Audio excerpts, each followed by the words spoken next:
A ver, Alex, a mí lo que me gustaría saber, y seguro que a ti también, ¿cuáles son las causas que generan bloqueos articulares? Por fin las causas, tanto hablar de que tenemos que tener en cuenta las causas para el tema de los bloqueos y no hablamos nunca de las causas. Ahora vamos a hablar. Ahora llegó ya el momento. Pues existen diferentes, múltiples causas que son capaces de generar bloqueos articulares en la columna vertebral, pero vamos a hablar de las más comunes. Ok. Una de ellas, la primera, es la dismetría de las extremidades inferiores. ¿Qué quiere decir eso? Una dismetría es una diferencia de la longitud entre las piernas. Y esa diferencia de la longitud entre las piernas lo que va a generar en la columna va a ser lo siguiente. Es decir, imaginemos que esta pierna es más corta que la otra, lo que va a hacer es que la pelvis se va a inclinar hacia este lado y fíjate lo que ocurre en la región lumbar. Se produce una curvatura escoliótica y esa curvatura escoliótica se puede prolongar a lo largo de toda la columna o se pueden, generar diferentes curvas compensatorias.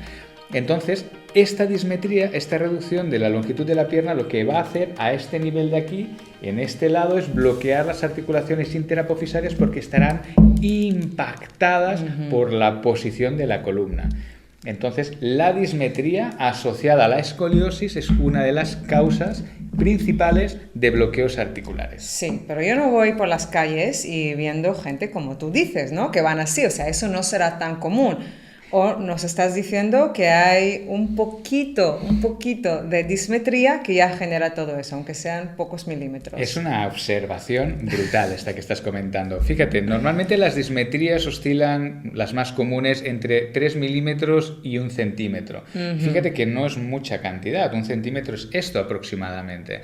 Entonces, y las más comunes son como de medio centímetro aproximadamente, entonces es difícil de poderlo apreciar a simple vista. Necesitas una radiografía telemétrica para poder valorar adecuadamente una dismetría. Telemétrica quiere decir de las piernas al completo. ¿De acuerdo? O sea, la radiografía típica de solamente la zona pélvica, que te dicen, mira, tienes la pelvis así, inclinada, entonces tienes una pierna más corta que la otra. Eso ¿No genera sirve? falsos positivos. Quiere decir que muchas veces se diagnostica una pierna corta cuando no lo es a través de esta radiografía, porque imagínate tú que en la pierna corta esa persona tiene un genuvalgo, es decir, tiene una rodilla metida hacia adentro. ¿Verdad que esa pérdida de alineación va a generar que esa pierna sea más corta? Falsamente corta, porque la pierna es igual de larga, lo que pasa que al tener esta desalineación, pues la cadera baja. Entonces, por eso es importante tener la radiografía completa para medir cada uno de los huesos por separado, el fémur por un lado, la tibia por otro de cada una de las piernas, y a partir de aquí trazar los milímetros exactos en cada extremidad. ¿De acuerdo? Eso es fundamental. Ok. Y lo típico, que tú estás en una camilla, ¿verdad? Y como paciente, y viene el profesional y te coge de los pies, ¿verdad? Eso es un puntazo. Y te mira las piernas y dice, mira, tienes una pierna más corta que la otra, mira, espera un momento que te lo voy a arreglar. Y viene y te hace alguna cosita por aquí, por ahí, y listo, y te mira, vale, están ahora en la misma longitud y tú contento. ¿Esto qué opinas? Eso es engañoso. Es engañoso y voy a explicar por qué. Es decir, esta prueba se basa en que la persona está tumbada boca arriba y el explorador lo que hace es agarrar los pies por debajo, por los talones y mirar a través de los maleolos tibiales pues la longitud de las piernas. Y muchas veces tenemos una pierna falsamente larga o falsamente corta. ¿Por qué falsamente? Porque la gran mayoría de la población tenemos una torsión pélvica. ¿Qué quiere decir eso? En un estudio creo que era 95%. Sí, creo que era el 95%. Sí, o sea, eso es la algo, grandísima mayoría. Es algo fisiológico en el comportamiento estructural, funcional del cuerpo humano. Y normalmente es el 83%, si no me equivoco, es hacia la izquierda. Todo esto es un campo, es algo súper interesante que desarrollamos en el curso de escoliosis precisamente. Sí. Pero bueno, la cuestión es que ¿qué es una torsión pélvica? Es decir, este hueso normalmente el derecho se va hacia adelante, el izquierdo se va hacia atrás, de los huesos coxales. Ese cambio posicional nos va a torsionar, nos va a dirigir la pelvis en torsión hacia la izquierda. El coxal, al irse hacia adelante, lo que hace es proyectar, o sea, lo que hace es desplazar el acetábulo donde se engrana la cabeza del fémur hacia abajo, haciendo que esa pierna parezca más larga, proyectándola hacia adelante, y al irse este coxal hacia atrás, lo que hace es encoger, hace que el acetábulo se venga hacia arriba y haga que aparezca esta pierna como una pierna aparentemente más corta. Lo que hace la persona que hace las maniobras a la hora de mejorar posicionalmente las piernas es simplemente distorsionar la pelvis haciendo una serie de ejercicios, de técnicas.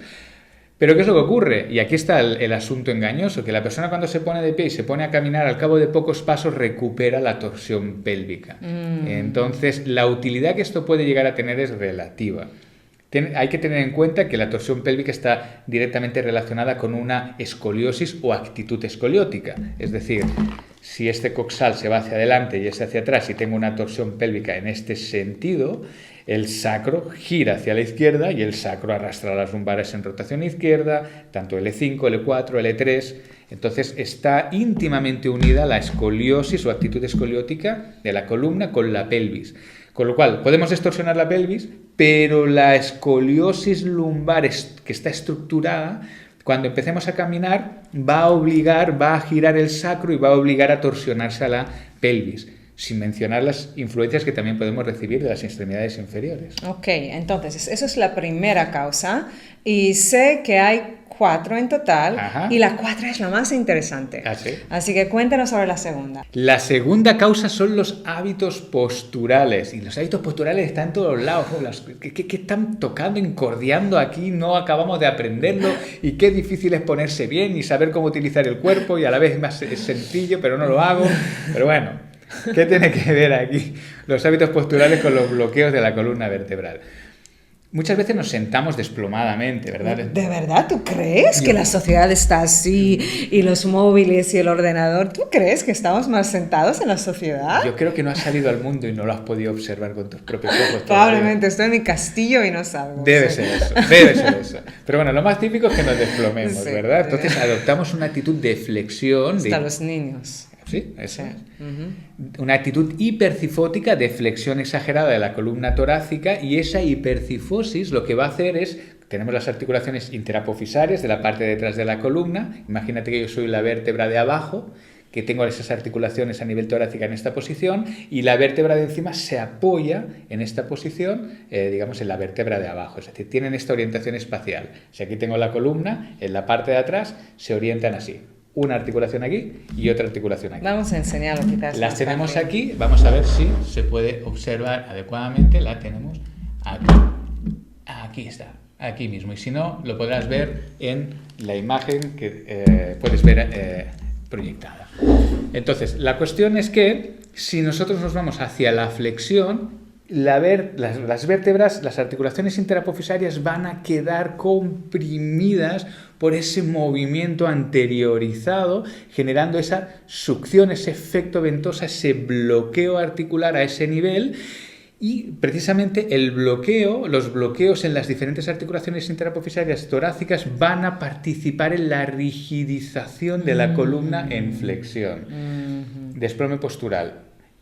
A nivel lumbar, el desplome postural también, porque la hipercifosis usualmente lo que provoca esa flexión torácica, lo que va a arrastrar es las lumbares a una flexión lumbar también. Entonces la región lumbar también se va a bloquear en flexión. Es un aspecto a tener en cuenta. Existen otros parámetros también, torsionales y de inclinación, pero ese desplome en flexión nos va a generar este tipo de bloqueos. Y por otro lado también las posturas que adoptamos cuando descansamos lateralmente, es decir, ¿cuántas veces pues vamos al sofá, nos ponemos en un lugar, nos apoyamos el antebrazo y nos colocamos así, en esta posición? Sí, en la misma posición normalmente, repetimos la misma posición y durante horas. Somos animales de hábitos y además estamos ahí estimulando la misma inclinación hacia el mismo lado, y entonces esa inclinación lo que va a hacer es generar un incremento de la compresión de las articulaciones del lado de la concavidad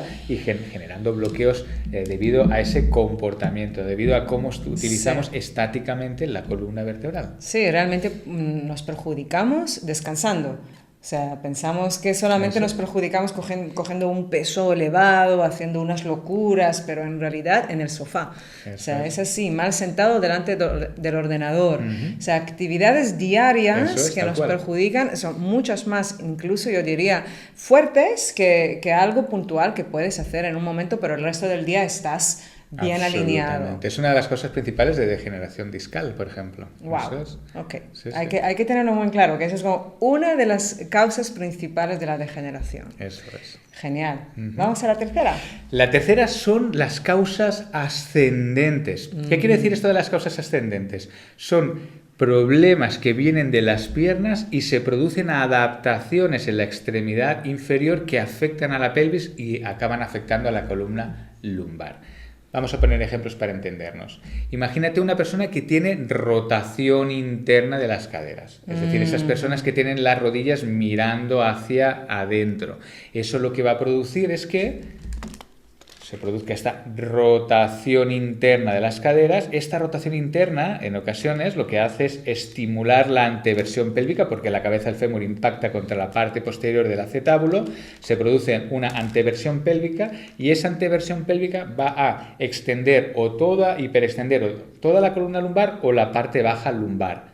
Entonces eso va a provocar bloqueos en extensión en la región lumbar. O bien lo que puede ocurrir también es que se produzcan afectaciones ascendentes por rotación externa de caderas, como esas personas que tienen las rodillas mirando hacia afuera, que usualmente está asociado a genuvaro, las piernas en paréntesis. El cowboy. El cowboy, eso es. Para que nos entendamos. Para que fácilmente nos entendamos. Eso lo que va a producir es una estimulación de la retroversión pélvica, de que la pelvis se vaya hacia atrás y las vértebras lumbares se aplanen, se flexionen. Entonces tenderán a flexionar, a bloquearse en flexión. Esa es otra adaptación ascendente.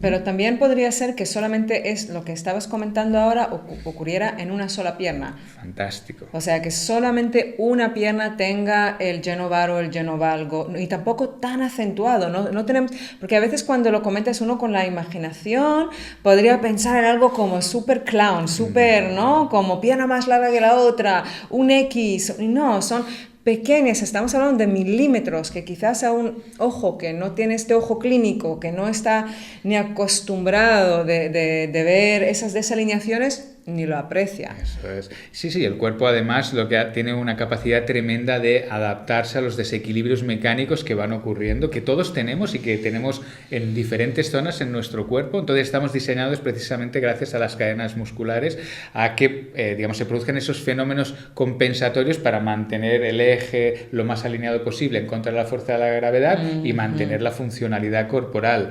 Pero ocurren pequeñas afecciones en diferentes lugares, como podrían ser los bloqueos articulares, que con el tiempo van a generar patología. Entonces, por eso es importante reducir al máximo las desalineaciones que tenemos corporales a través de un ejercicio enfocado en ese sentido, como lo que hacemos desde Physion, con el método paso a paso. Analizamos todas las desalineaciones, las alteraciones biomecánicas y planteamos ejercicios para mejorar en la medida de lo posible esas desalineaciones biomecánicas. Entonces, es súper importante que eso sea así. Entonces, en el sentido que tú comentabas, por ejemplo, que puede ser unilateralmente, puede ser, por ejemplo, la pierna derecha, que tengamos un arco plantar que cae y eso está asociado a una rotación interna de cadera. Entonces puede ser que sea solo en esa pierna y esto va a estimular una mayor torsión pélvica. ¿De acuerdo? El coxal derecho se va a ir más hacia adelante, el izquierdo más hacia atrás. Esa torsión pélvica nos va a generar de nuevo una escoliosis o nos va a acentuar la escoliosis, incrementando la potencialidad de que tengamos bloqueos articulares lumbares producidos por este factor. Eso es. A mí lo que me gustaría, por favor, si nos pudieras comentar un poquito, es sobre una de las cosas que a nosotros nos fascina mucho, que son las tensiones viscerales, ¿verdad? Que es también una de las marcas también de Physion, que lo hablamos mucho porque realmente, pues tenemos una musculatura lisa y la afectamos a través de la parte emocional, a través también de la parte, pues si tenemos intolerancias, y cómo estas tensiones pueden generar esos bloqueos articulares. Entonces estamos en la cuarta causa capaz de generar bloqueos articulares en la columna vertebral. Eso es súper importante y fascinante a la vez.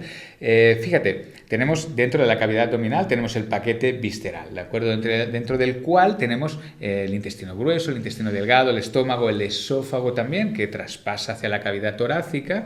Entonces estas estructuras tienen en común que tienen musculatura lisa, que las paredes de estos órganos están constituidos por músculos capaces de contraerse. En el caso de los intestinos, por ejemplo, ¿qué es lo que ocurre? Que esos músculos se contraen para generar el movimiento peristáltico, que se llama serpenteante, para trasladar el bolo fecal o alimenticio. En el caso del estómago se contrae para mezclar con el ácido clorhídrico con la comida que ingerimos. Y en el esófago la musculatura se contrae para desplazar el bolo alimenticio desde la garganta hacia el estómago.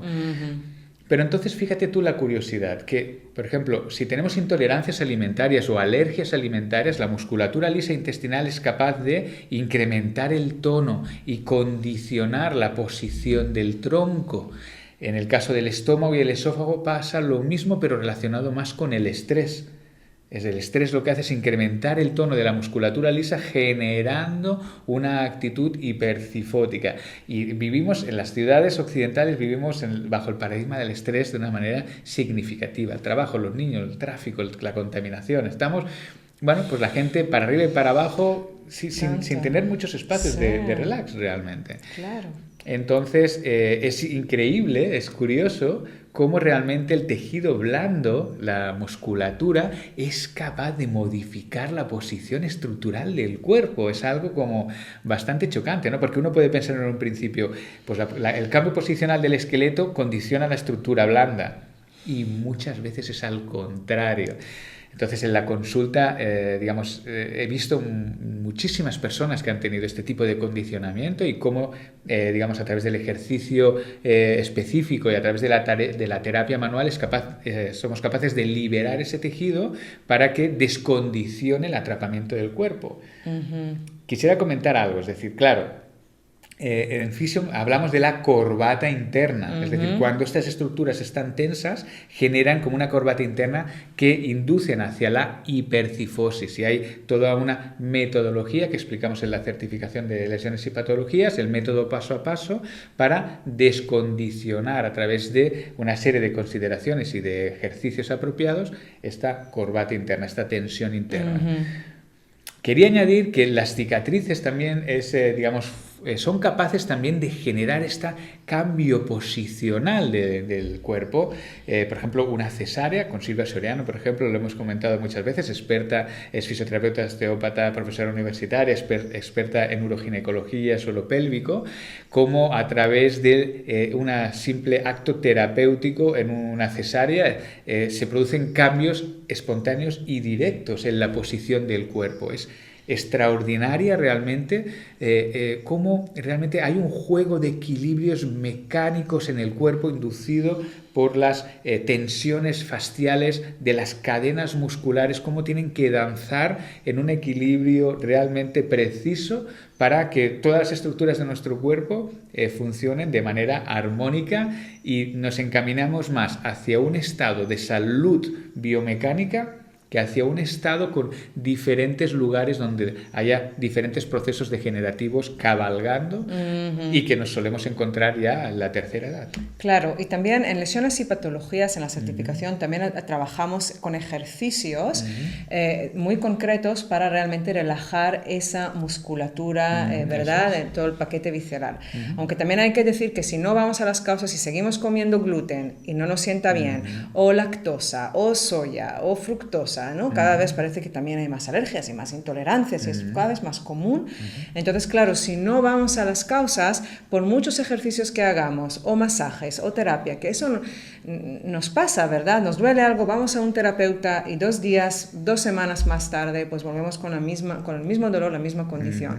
Por eso insistimos tanto de ir a las causas. Si tienes una pierna más corta que la otra, es importante que vayas a un podólogo. Eso es. Y realmente si tienes que poner una alza, unas plantillas, hay que hacerlo porque si no vas a encontrarte continuamente con bloqueos articulares. Lo mismo si tienes un genuvar, un genuvalgo. Si estás mal sentado todo el día, mal tumbado, en mala almohada, ¿no? ¿Verdad? Es que todos esos hábitos posturales que tenemos. Posiciones inadecuadas en las piernas, que todos tenemos, hay que tenerlo en cuenta, no es algo raro, eso es la norma, no es la excepción. Todos tenemos desalineaciones biomecánicas y, por supuesto, tensiones viscerales por estrés, emociones. A nivel emocional es algo que ya sabemos cómo afecta a nuestro cuerpo, por supuesto. Entonces, realmente hay que ir a las causas para trabajar los bloqueos articulares y nos encantaría leerte. Por favor, déjanos tu comentario, algo muy concreto. Si tú tienes bloqueos articulares, si realmente si lo escuchas, cuando haces un movimiento, vas a un profesional, te hacen pues un desbloqueo realmente con el tema, por ejemplo, con un osteópata, quiropráctico, si te hacen desbloqueos articulares y qué razones te dan. ¿Cuáles son las causas que ellos te dicen? ¿Por qué tienes esos bloqueos de forma recurrente? Nos encantaría leerte, de verdad te lo decimos, a mí nos interesa mucho. Absolutamente, tanto. Sí, Así que aquí estamos para leerte y muchísimas gracias por acompañarnos y cuidarte, porque si te cuidas a ti, nos cuidas a todos, somos un solo cuerpo. Bendiciones.